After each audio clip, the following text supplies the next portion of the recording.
This is a Rogue Media Network podcast.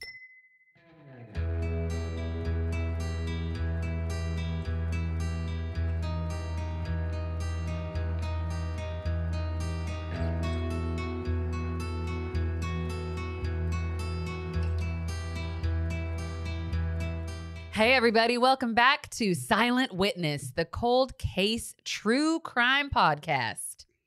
Today, we're going to be talking about the mystery at the bottom of the lake with your hosts, Christina and Erica. Okay, lady, what you got for us today? Okay. I'm stoked because you're excited about this one. So I'm like, let's go. This one is fun. Okay. Well, we hope. Well, It's not fun. Oh, it's fun. just, it wasn't fun. It's sad and but it's gets sadder as exciting. It's interesting. It got your adrenaline running. It's interesting. And Okay. hopefully we can hopefully not us, but hopefully Henderson County can solve it, because this case comes from us from Henderson County, Texas, which is Athens. However, our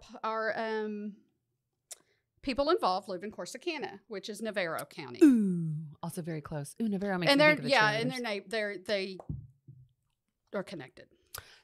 Okay. Navarro and Henderson. Now, do those counties, Navarro and Henderson, do they have a Crime Stopper program? I told you I needed a Henderson soda. Henderson County has the jurisdiction in this case. So yes, at the end, but Henderson County is investigating this case. Okay. And but the family lives. But the family lives in Corsicana, and they are neighbors. All right, let's go. What happened? Okay. So we are talking about a 1993 case. Jerry and Shelley Watkins are, at the time in 1993, married couple with two small daughters. Okay. They live in Navarro County. Jerry is a wealthy businessman, and as of present, he still owns and I assume still runs Watkins Construction. Oh, okay. I actually have heard Watkins. Really? Yes. Well, I mean, it's what we do. So yeah. Okay. Then good. Well, I don't know. Sorry. Anyway. It's okay. What happened? So the company, Watkins Construction, was founded by Jerry's father, and it is still in business today. Okay. Shelley, at the time in 1993, is beautiful. While I'm talking about the background, if you want to look her up, she's beautiful. And I'll be a stalker. Let's go. Just Shelley Watkins. Okay. Images, yeah. So Shelley was a beautiful blonde. She was in her 30s. In the early 90s, Shelley was Jerry's third wife. Okay. Jerry was a little bit older, about 10 years, no, less than 10 years older. Okay. But and she was very active in the community in Corsicana. She was, air quote, socialite, described as a socialite. Okay. She was associated with the Women's Association of Navarro County, which promoted cultural and educational advancement of women. Okay. She was also involved in the American Cancer Society. Oh, yay. And like I said, in 1993, their daughters were 5 and 18 months. Oh, gorgeous little sweet girls. ages. Gorgeous little girls. I do have a picture of the daughters. Anyway, I'll show you in just a second. Is that her? Yes. Oh, she is super cute. Beautiful. And her daughters are How old is she? In the 30s, mid-30s. No way. This girl looks like she's 24. Yeah. And I don't know when that picture was fair. Okay. Was taken, but and her daughters are all grown up today. Beautiful. They are stunning, like models. Okay. Yeah. So dad runs construction. Mom is out volunteering her heart away. Right. Gorgeous young lady. Fourth wife? Third wife. Yes. Third wife of the wealthy construction dude. Got it. Okay. Yes. Okay. So Labor Day, September 6th of 1993 was Labor Day weekend, and the family joined other family members for a Labor Day celebration at nearby Cedar Creek Lake. Okay. Ooh. Okay. As most, and I'm not familiar with Cedar Creek Lake, but I know that Beaton Lake Estates is where they lived. Okay. But then they went to another area to celebrate Labor Day. They were all drinking and doing what people do at the lake. Sure.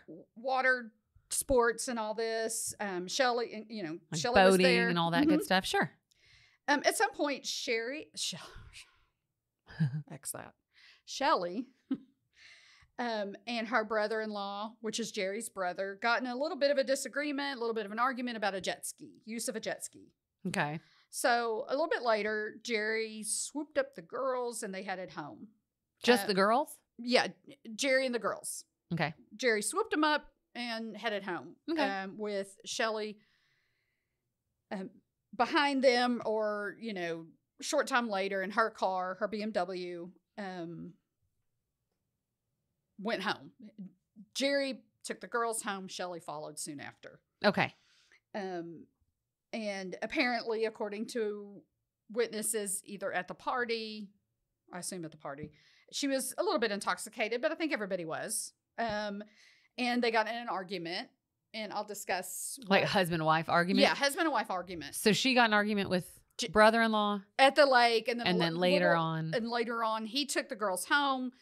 I guess I don't know what mindset he was in. He just swooped the girls, headed home, was done with it, and Shelley soon followed. Okay. And they went home. And that's where they lived at Beaton Lake Estates. Okay. In Corsicana. They got in an argument. And according to Jerry, when Shelley threatened to leave with their children, he grabbed the keys of her white BMW, not allowing her to leave because she was intoxicated. Okay. Therefore, she left home around 11:30 on foot, according to Jerry's statement. So he didn't mind her driving home from the lake intoxicated, but took her keys away at home? Yeah, well, she didn't have the kids. So I guess maybe his issue was he didn't want her to drive with the kids and leave. So she left on foot.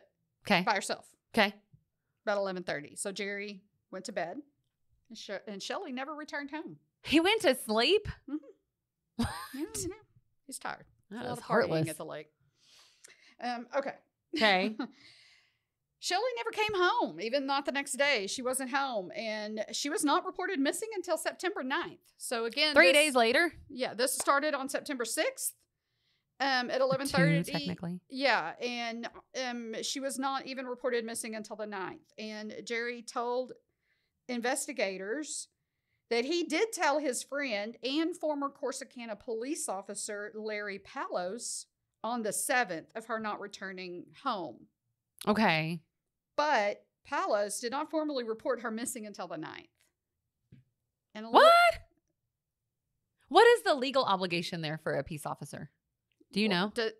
He has to immediately, but the fact that is there anything to report? What he should have done is recused himself from the whole entire situation and said, dude, you need to go somewhere else because we're friends. I live on your property. He lives with him? Not with him, but on the property. Maybe with him, at like least guest on the house property. Situation style? He owns a lot of land. Okay. I looked at property records. So Oh. we'll Of get course into you that did. later. Okay. But they were friends. Okay. And what legally Larry should have done is said, no, you need to go and report it to somebody who's not intimately involved. Wait, but then on the 9th, he is the one who reported it, not the husband, the officer friend? According to him. According to him, who? Larry.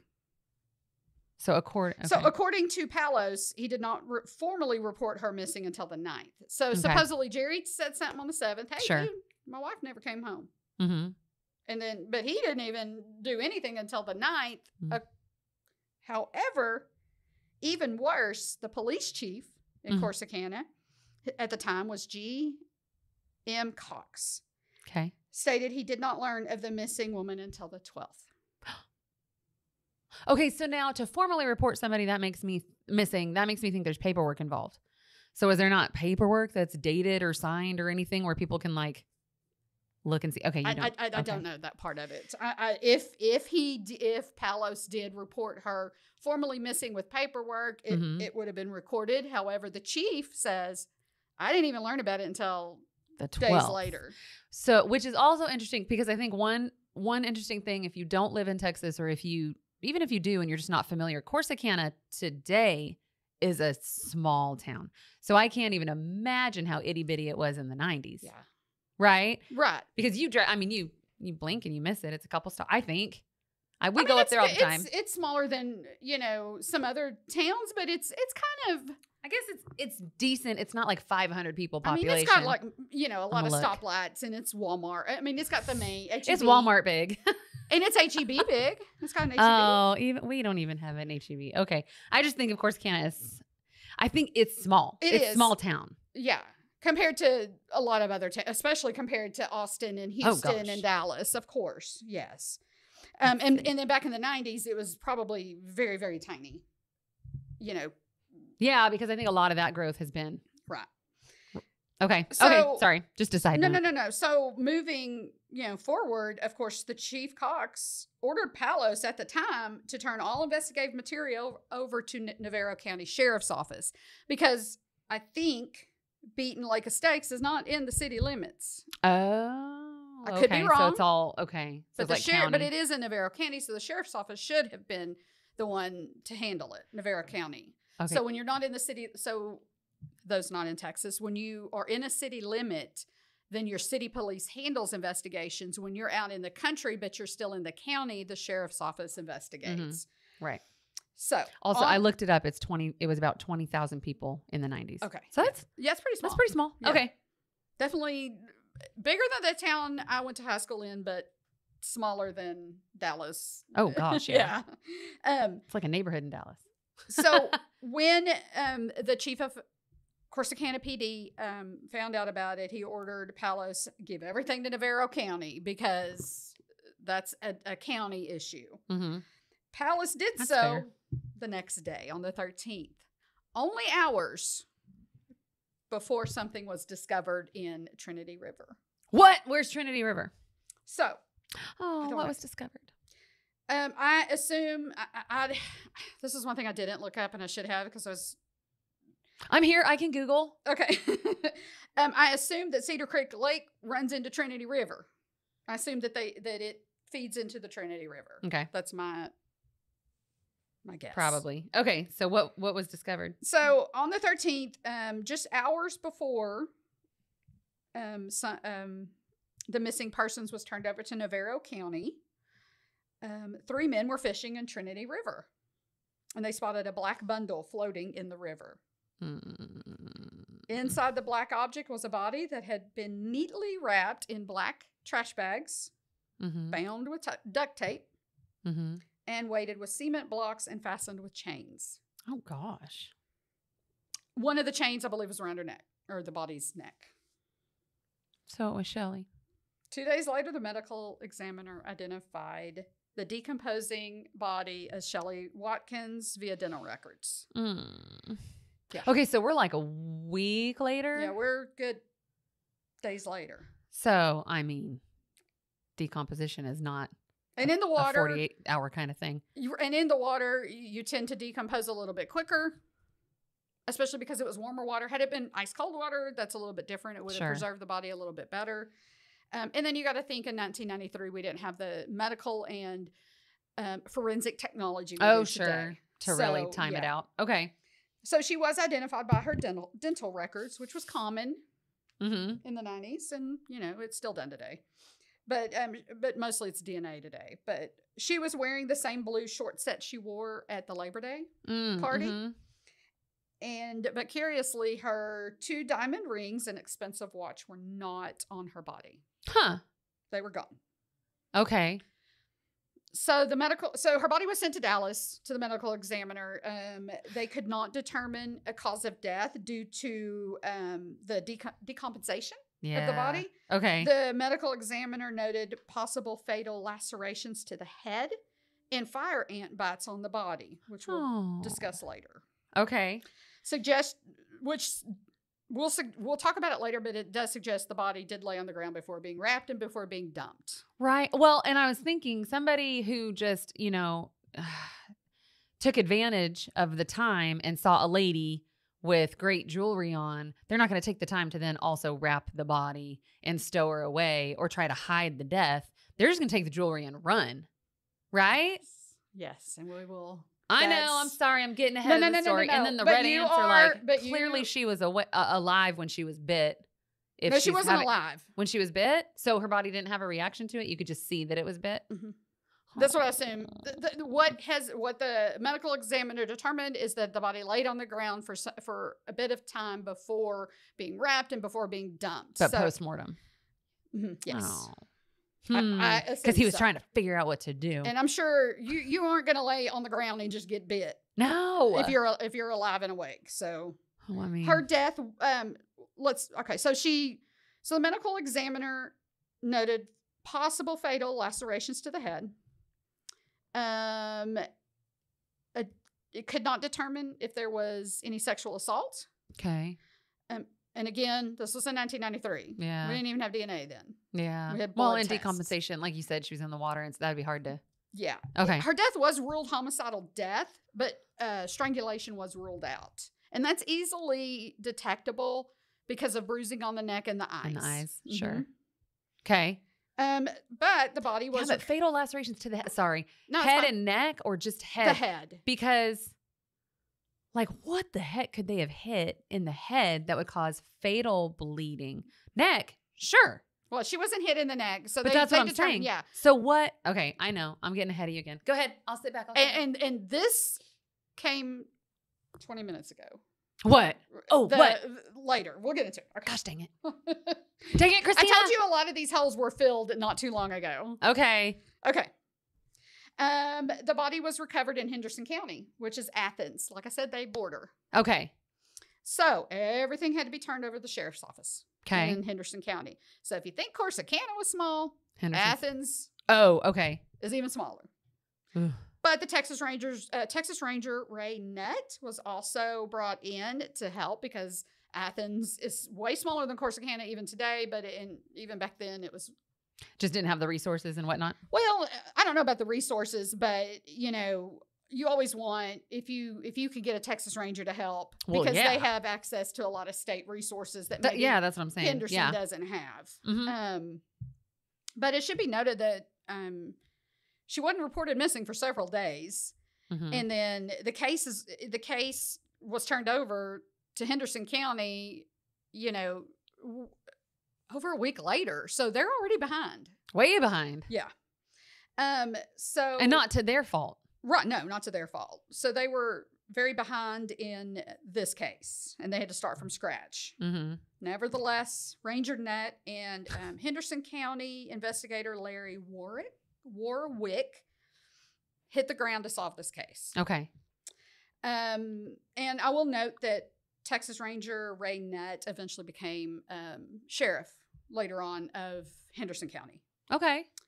And this case has been one he has regretted not solving for years, even to this day. Mm. So back to this case. I think we're all thinking the same thing. Well, again, during any investigation, you start inside circle and you work your way out. It's tiny. You start with the person, the people closest to the victim, and you work your way out. And that's what they did. And in this case, her husband was looked at first, obviously. Obviously. Sure. And last person to see her alive, all that good stuff, right? Mm-hmm. Yeah. Investigators spoke to, many, either to rule them out, to get evidence. Mm-hmm. But the jury was the last one to see her alive. Right. So. And it's his story that she left on her own. Right. Right. So. Right. Okay. That was his statement. Mm-hmm. Let's see. You're so good using all the right words. I say story, you say statement. Yes. It was his story. Well, and it wasn't too long after that. He quit cooperating. He got an attorney and he quit, attorneys, you get an attorney and I don't blame him for getting an attorney. Yeah. I would have too. Yeah. You listen, you get. Well, you don't know what you could you could say something that could make it look bad and you don't even mean it that way. I mean, my God, I do stuff like that all the time. I'm like, wait, that's not how I meant that. And then you're going to see it on the big screen in the courtroom. Right. When you're getting sentenced to Remember death. when you said this? Yes, Well, shoot. yes. That's And not this what I happens a meant. lot in cases. I mean, Yeah. we're going to look at one later on where the main focus was on something that was taken out of context. So, Right. you know. Well, and you said he's wealthy, so why wouldn't that be? I mean, he's got assets to protect. Why wouldn't he get an attorney? Of course. So I don't blame him for that. No. I do wouldn't. question other things. Well. But you tell me. Okay, what's next? I'm all right. I'm like, yes, I'm on the edge of my seat, literally. So, of course, a detailed search of the Watkins home was conducted. It turned up to be possible blood samples. Additionally, an affidavit. I mean, but how long did they take to get out there to take a look? I can't tell. I can't tell if they did the search before it was presented to the grand jury or after. And I'll get into that here in just a second because I'm not sure if they searched grand juries. I know that was it after finding the body? That I'm not. So yes, that's what yes, so, it would be after so the it's body. after finding the body. Yeah, So we're because still looking at 10 to 14 days later. They're because once investigating the property. the case was turned over to Navarro County Sheriff's Office, literally hours the body was found, and everything else had to turn to Henderson. Okay. So there was no time for Navarro County to even say, "Hey, where's This is my what pen? we've done. Here, where's my pen to write something down?" You know, they can't because wait, we got a body. We got to go get. Mm-hmm. So, which is interesting. But I mean, timing wise, sure. Okay. They didn't want that. That body wasn't supposed to come up. So not with all that cement and chains. Yeah. Oh. And we'll get into that, but later on. But an affidavit from a man named John McCullum, who told investigators of an incident that happened the day after. Ooh. So on the 7th, September 7th. So the day after the Labor Day party. Okay. As he drove to work, he stated, McCullum, the witness, stated he was crossing Highway 85 bridge, which is above the Trinity River, at about 4:30 a.m. I think he was going to work. Mm-hmm. And he saw a man who was doing something. He was engaged in some kind of task on the bridge, and he had an expensive car. Okay. And in a photo lineup, he picked out Jerry Watkins. Interesting. On the bridge above the river in the wee hours of the morning. Well, and that is questionable. So we'll even so horrible. Even the investigators were a little like, That is questionable. Yeah. Did they ever rule him out, or did he get an attorney so quickly that it was just like, rule Jerry? It's funny. I tell my students, they'll see a video. Well, what happens at the end? Stop it and watch it. See, you don't want me to talk. No, I do want you to talk. Okay. Okay, so Mr. McCollum. So that was Mr. McCollum, gave that statement, picked him up in a photo lineup. So, furthermore, neighbors of Jerry told them that on September 8th, he took his car to Dallas to have it cleaned and tires replaced. Tires replaced. Now, mind you, it was her car that he took. Oh, he took the white Beamer. Mm-hmm. And, she's missing. His wife is missing, and his first thought is, I'm going to get my car clean. Let me get her some new tires. Yeah. She may need new tires when she comes back. I mean, it's a side note and personal interjection.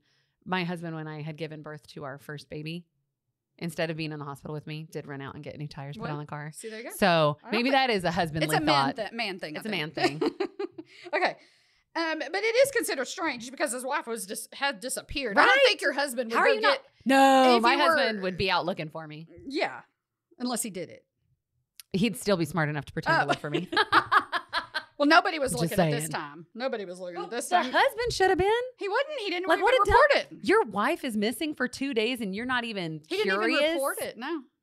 Well, he knows. Maybe, I mean, and I could even give him the benefit of the doubt. He's like, well, I told my friend who's a cop. Like, why wouldn't he report it? Well, probably because you told him not to, is my assumption. But because they're buddies. Right. But like, and that's kind of his out. Well, I told my buddy he's a cop. Mm-hmm. Isn't it his responsibility? No, but whatever. No. Anyway, okay, keep going. Okay. So after he took the car to be cleaned, tires replaced, which was considered strange because the wife had disappeared. Yes, definitely filed under strange. Jerry also took Shelley's BMW to Bryan, Texas. Bryan? Why? From Corsicana to Bryan. Yeah, why do you go all the way to Bryan? To a dealership to have the trunk lining replaced. Oh, shut up. Due to spilled paint. Shut your face. When it arrived, it was missing trunk lining and some original panels. Come on. He's got a good attorney, this guy. Oh, he does. Good gracious. When investigators asked friends about did Shelley spill paint in her car, no one knew what they were talking about. Like, no one knew about Shelley spilling any paint in her car. Well, and no offense to socialites everywhere, but what socialite is doing her own painting? Exactly. I mean, maybe nowadays because it's a very DIY friendly environment, but not in 1993. It wasn't. Yeah, but she would probably, if you spill paint in your car, especially a BMW, expensive car, you're gonna be like, oh, I don't want my husband to get mad, and you may have mentioned it to a friend or whatever. Sure. I mean, shoot, yes, but no one knew of it. No one knew about that. And Watkins stated that he went to bed after Shelley left the home, but neighbors reported to investigators that the lights were on at the residence until about 4 a.m. and both cars were in the driveway. Okay. The driveway thing, but he supposedly went to bed. Okay. I mean, I fall asleep with the TV and lights on all the time. Well, I fall asleep all the time with the TV on, but my lights in the house are all out. I don't, and especially with little kids, you're not going to leave all the lights in the house on. Oh, little kids. Interesting. Okay. Okay. So that's where we're at as far as what we know. I mean, I'm sure there's some other evidence in there that has not been released. Okay. They always keep stuff behind to. Were there other suspects? Did anything else come out? I mean, of course. Like, what about the brother-in-law? No, I mean, I think he was ruled out, but as far as I know, it was never, his brother-in-law was never mentioned again. And yeah, they didn't live there, so I assume he was ruled out. Okay. And, they have said, investigators have said that, a random person, if she did go off on foot, a random person, like you said, isn't going to take the time to wrap the body neatly in trash bags, tie it with chains to cinder or to cement blocks and throw it in the lake. And if it's a crime of the moment, like, where would you even have all you don't even have that stuff. You know who has that stuff? A construction worker. Construction workers. Mm-hmm. That sucks. Okay, so this does not look good for the dude, like, at all.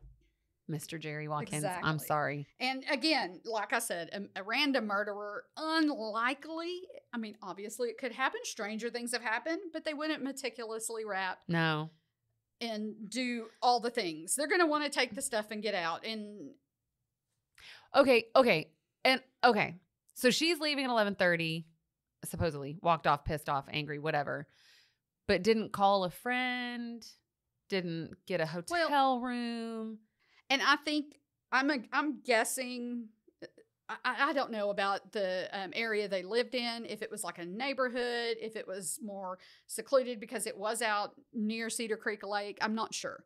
Okay. And and it's not like she could just whip out her cell phone. We didn't have cell phones in 1993. I forgot.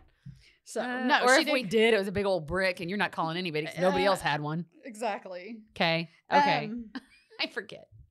But again, the body was not meant to float to the top. Hence the cement blocks chained to the body, but with the body several bags and the way the bacteria is, and it was explained. Were they contractor bags? I don't know, and I assumed that they looked into all that, but I don't know.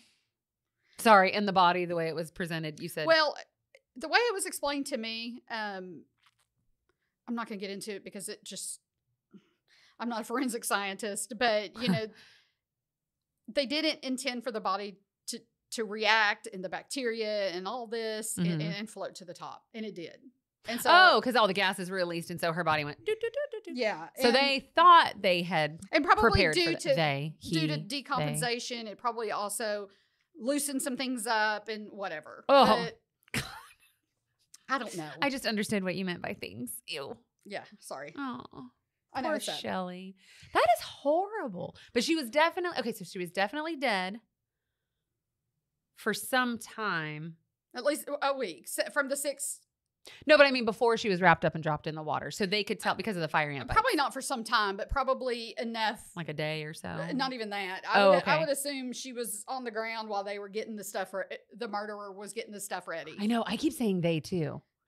Do we both think it was the dude and his cop buddy? This has very like OJ feelings to it. I don't know why. Maybe because of the time frame, but there's something. What is funny is I thought the same thing earlier. Really? I was like, it's funny, and I'll mention this later. Anyway, yes, the rich get away with a lot more than us poor folk. Maybe that's what it is. Yeah. I'm like, this just feels like very. Yeah. And then your buddy lives on site and whatever. Okay. So. Okay. What happened? So let's talk about the district attorney in Henderson County. His name is E. Ray Andrews. And Ray Andrews. I think it's Earl Ray Andrews. That would be very Texan. Very Texan. Earl. Earl. Sorry, I'm not going to make fun of that name, but it's pretty Southern. It's pretty Texan. Definitely a Texan name. But he convened a special grand jury, which happens a lot, in Texas. That's not unusual. No, yeah. But that happened in November of 1993. So we got from September to November to convene this special grand jury to look at the evidence in the case. And he's the DA at this point. He's the DA, district attorney. So he's prosecuting, calling the grand jury because what? What were his grounds for the? Just to look at the evidence. Subpoenas were issued, which happens in grand juries. Right.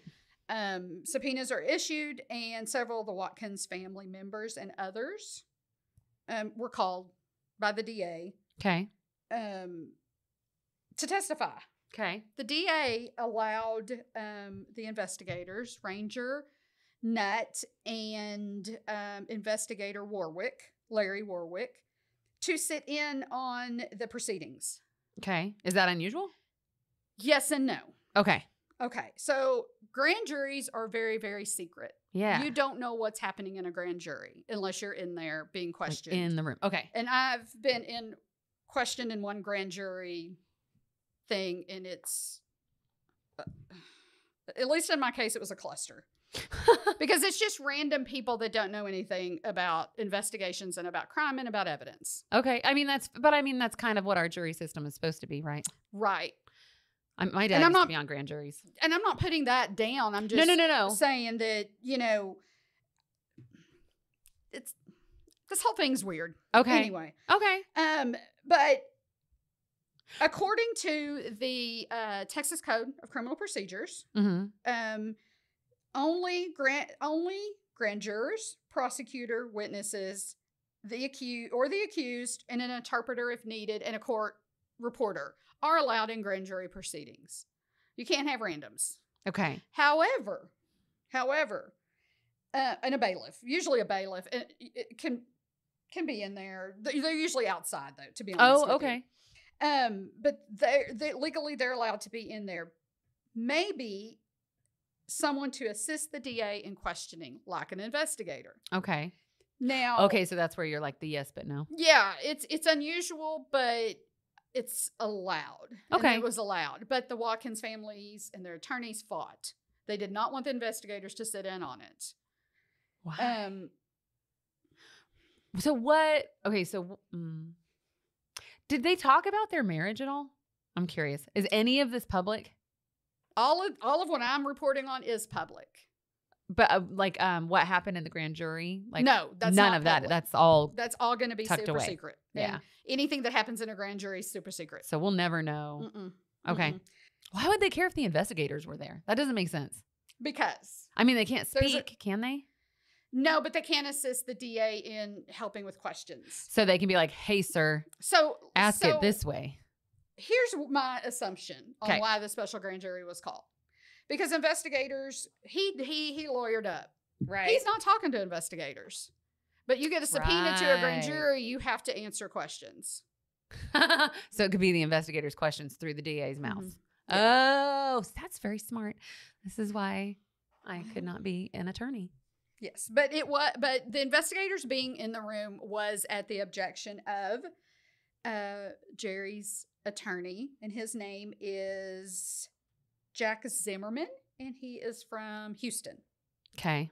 He was a high-profile attorney, I assume at the time. I'd never heard of him. Like in the 90s. The only Zimmerman I've heard of is we see Zimmerman all the time. Yeah. There's like a billboards Zimmerman and law commercials firm around somewhere. I think they do auto crashes. Yeah, if that's they're wrong, ambulance I'm sorry. chasers, right? Woo! And I don't know, and I'm not sure about Jack Zimmerman. I just know that he was a high-profile lawyer who was He loved talking to the press and very boisterous. And Man, Jerry's innocent. I'm gonna shout it to the world. Okay. Okay. It is a secret proceeding, so we don't know what happened, but no action was taken by the grand jury. Huh. At that time. Okay. Okay. And that was in November.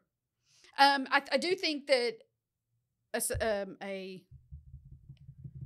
search warrant may have been issued then. I'm not sure if the search warrant was issued then or a search warrant before, but after the body was found. You see what I'm saying? Yeah. Like, I'm not sure the timing. Because we have no idea what they discussed in that room. Well, yeah, but a search warrant will be public. So if a search warrant was issued again, then they, it doesn't matter. It doesn't matter. At some point, they searched the property and found. Would you they say? may have found some blood, but some blood stains, but I don't know what came of that. That's not made public. Well, and we're also talking about 1990s, so you And have to they're not take your gonna have brain DNA. back. They're not going to have DNA. And it's going to be her blood. Whose else blood's it going to be? I mean, What's that going to say? She lives there. in her own home. Yeah, Exactly. that's not unusual. We bleed, Right? Okay. Yes. I'm just thinking of me cooking dinner. Yes. Yeah. Listen, Me I've and the had to go get potatoes. stitches cooking dinner, so I know there's going to be a lot of blood in my house. I know. So I say that to my husband sometimes if I scratch his back before we go to bed.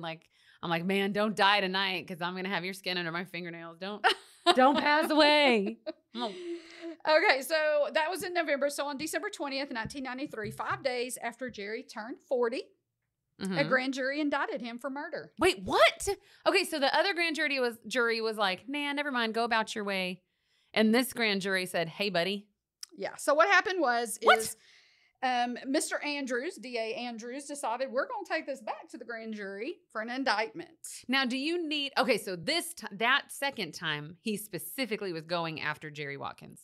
Both times, yeah. But I mean, he wanted an indictment that time. The first time he didn't name that. Yes. And the second time was against investigators' wishes. They were like, no, we need time. This case is too... They weren't ready to prosecute. They were not ready for this case to be indicted. Give me time. And DA Andrews said, Here we go. Yeah. I'm ready. So he was indicted, and 5 days, and right after he turned 40, after he was indicted for murder of his wife, Shelley, he surrendered to authorities and was released on bond. Okay. It's about $100,000, I think it was like either $75,000 or $100,000 bond. Okay. Which back then was a lot of money. It was probably equivalent to like $1 million bond today, I would guess. Okay. But he was released on bond, and of course he had an attorney. So, and again, the police did not want this case indicted. There is no statute of limitations for murder. Right. Let us take our time. Mm-hmm. They just wanted to get their ducks in a row. They wanted to get the evidence they need because you got one shot at this guy on trial. One shot. You don't have multiple shots, so you got to make it good. Mm-hmm. Jerry and his high-profile attorney, Jack Zimmerman, denied involvement in the murder, and they began to prepare for trial. I did look at court records for this particular thing. As Zimmerman prepared for trial, he filed typical motions, pretrial motions that any attorney is going to file during, especially a murder case. Sure. Most defense attorneys will do that if they're decent.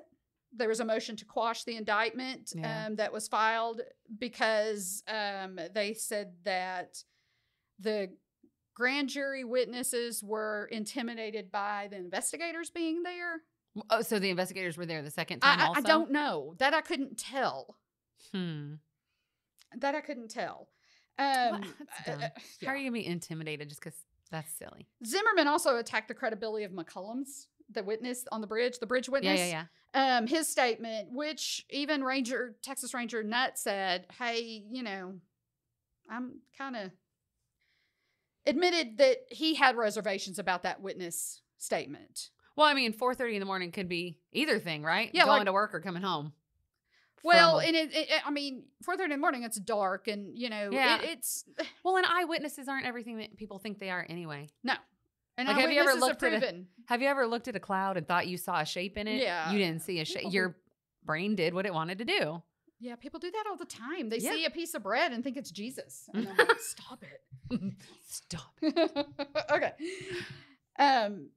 So, he filed, he filed those motions and all the legal wranglings that are done. But ultimately, trial was set for August 15th, 1994.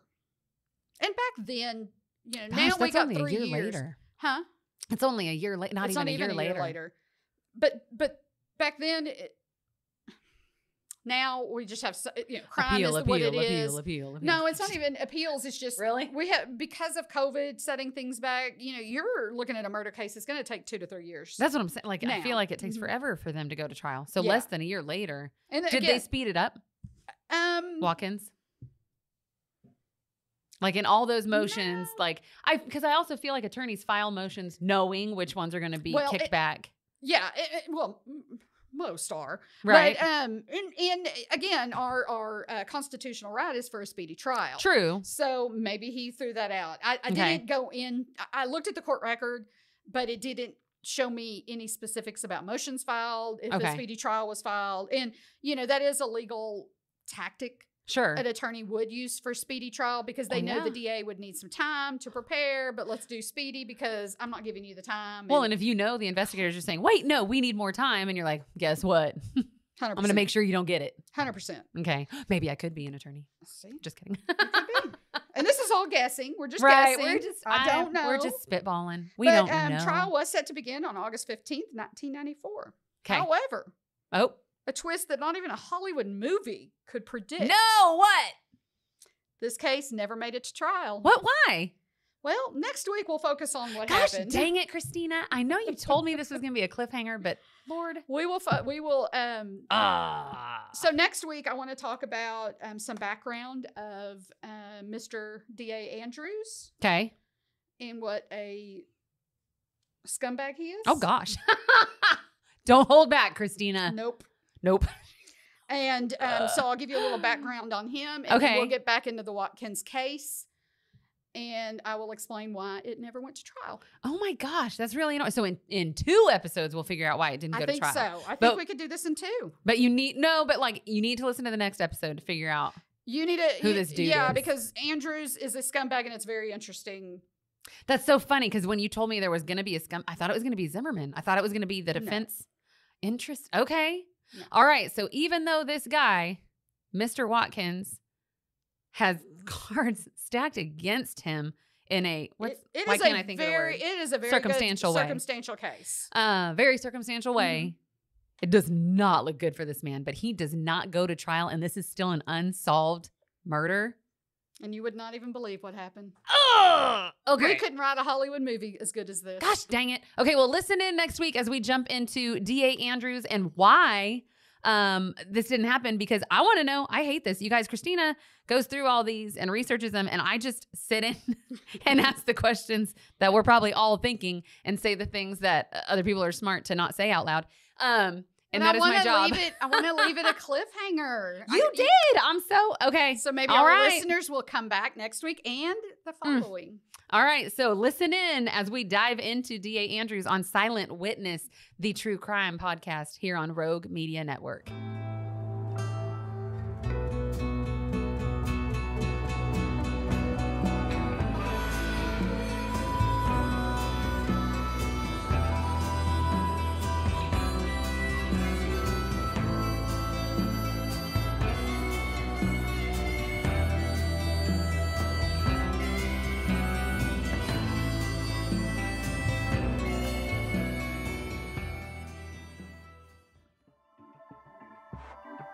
This has been a Rogue Media Network production.